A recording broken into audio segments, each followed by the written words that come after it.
আমি বলবো যে সে খুন করছে ভালো করছে এসব বইলা আমার ধর্ম টিকায় রাখা লাগবে না। তোর মজুমদার নামের এক ছেলে নোয়াখালীর লক্ষ্মীপুরের রায়পুরে একটা বাসায় ঢুকায় সেই পরিবারের মা সহ 3 কন্যা সন্তানকে এলোপাতারিভাবে কোপায়া জখম করে পরবর্তী সময় 3 জনই মৃত্যুর মুখে পতিত হয়।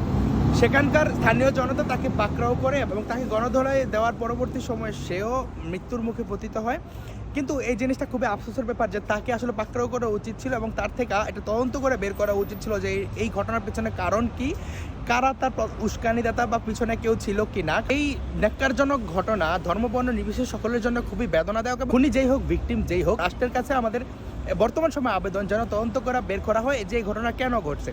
কিন্তু দেখেন এখানে বলা হচ্ছে যে অন্তর মজুমদারের ধর্মপরিচয় সে নাকি ধর্মে হিন্দু এবং ভিকটিম পরিবার মুসলিম, সেটার একটা সাম্প্রদায়িক উত্তেজনা ফ্রেমিং করা হইতেছে। এখন দেখেন অন্তর মজুমদারকে অনেকে বলতেছে সে জসিম নামে এই বিল্ডিংয়ে ছিল এবং সে মুসলিম, কারণ সে নাকি তার পূর্ববর্তী যখন তার বিয়ে হয় তার স্ত্রী নাকি মুসলিম ছিল, যাকে নিয়ে সে এই ভিকটিমের বিল্ডিংয়েই থাকতো এবং ভিকটিমের এক মেয়েকে সে বিয়ে করার কথা বলছিল। বাট সে যে পূর্বে হিন্দু ছিল এটা নিশ্চিত। দেখেন সে হিন্দু হোক বা মুসলিম হোক যাই হোক, ধরে নিলাম সে হিন্দু কোনো রিলিজিয়াস স্ক্রিপচারে কোনো সংগঠনের মঠ থেকে লেখা আছে যে বিধর্মী কাউকে কোপাতে হবে, বিধর্মী নারীদের প্রতি কোনো কটূক্তি লেখা আছে বা জয় শ্রীরাম বইলা কিছু করতে হবে এমন কিছু লেখা আছে?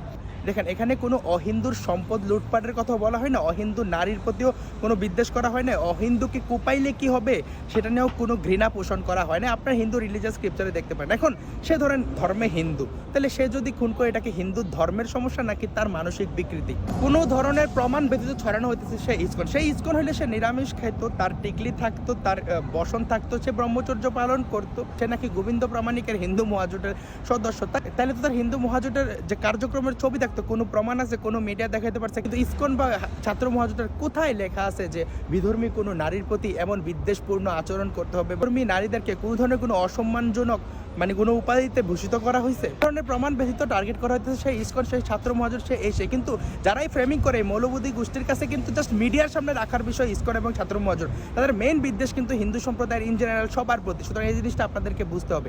সাম্প্রদায়িক বিভাজন এটা কিন্তু আজকের না, সে ব্রিটিশ আমলে যখন সূর্য সেনের বিপ্লবী দল ব্রিটিশদের দালাল ইয়াসিন খান নামের এক পুলিশকে হত্যা করে তখনও সেখানকার মুসলিমদেরকে খেপায় দেয়, হিন্দু সম্প্রদায়ের উপর আক্রমণ চালানো হয়েছিল আমরা। সুতরাং এই ব্যাপারগুলো ফ্রেমিংগুলো অনেক আগ থেকে চলে আসতেছে এবং কতটা ন্যাক্কারজনক দেখেন, মানুষ তার বিচার চাওয়ার থেকে বেশি আপনার গুরুত্ব দিতেছে সে হিন্দু নাকি মুসলিম, সে হিন্দু হইলে কীভাবে হিন্দু সম্প্রদায়ের মানুষের উপর আক্রমণ করা যায়। ভাই দেখেন সে যদি হিন্দু হয় বা সে যেই হোক হিন্দু মুসলিম, সে যে হত্যা করছে সে যদি কোনো হিন্দু করে থাকে আমরা তার ফাঁসি চাই। ভাই আমরা কোনো দিনও ওই যে দীপুচন্দ্র দাসকে যে পোড়ায় মারা হয়েছে, আপনারা বলেন যে দীপুচন্দ্র দাস বারবিকিউ 1946 সালে নিরীহ হিন্দুদের উপর ঝাঁপায় পড়ে গণহত্যা করছে, আপনারা হ্যাশট্যাগ দেন টিএমডি। এ ধরনের অমানবিক বা অমানসিক কোনো কিছু করে ধর্ম টিকায় রাখা লাগে না।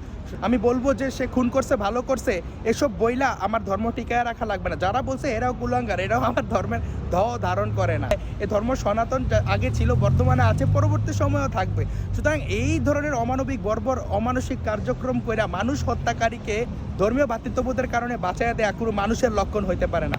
মুর্শিদাবাদে যখন মুসলিমদের সাম্প্রদায়িক হামলায় হিন্দু সম্প্রদায়ের 400 পরিবার উদ্বাস্তু হয়, হরগোবিন্দ দাস, চন্দন দাস মারা যায়, তখন আপনারা বলছিলেন ইন জেনারেল করা উচিত না। এবং সুইজারল্যান্ডে যখন নারায় তাকবীর বইলা কোপ দিছিল তখন কিন্তু আপনারা বলছেন জেনারেলভাবে সব মুসলিমকে দায় দেওয়া উচিত না। কিন্তু বাংলাদেশে কিছু না করলেও আপনারা চাপাই দেন। যেমন ইনকিলাবের মতো পত্রিকা যখন ভারতে বাবরি মসজিদের স্থাপত্য ভাঙা হয় যখন বলছে বাংলাদেশের হিন্দুরা নাকি মিষ্টি বিতরণ করতে, আসলে কিছুই না। পরবর্তীতে এরা ক্ষমা চাইলেও ততক্ষণে হাজার হাজার মণ্ডপ ভেঙে ফেলছে, 2600 নারী ধর্ষিত হয়েছে, হিন্দুদের ওপর হত্যার মহড়া চালানো হয়েছে। এবং এই ঘটনা চোখে আঙুল দিয়ে স্পষ্টত নিরূপণ করে দেয় যে বাংলাদেশে আসলে হিন্দু ফোবিয়া কতটা প্রবল এবং প্রখর বর্তমান সময়। ধন্যবাদ সবাইকে। ভিডিও ভালো লাগলে লাইক কমেন্ট শেয়ার করে পাশে থাকতে পারেন।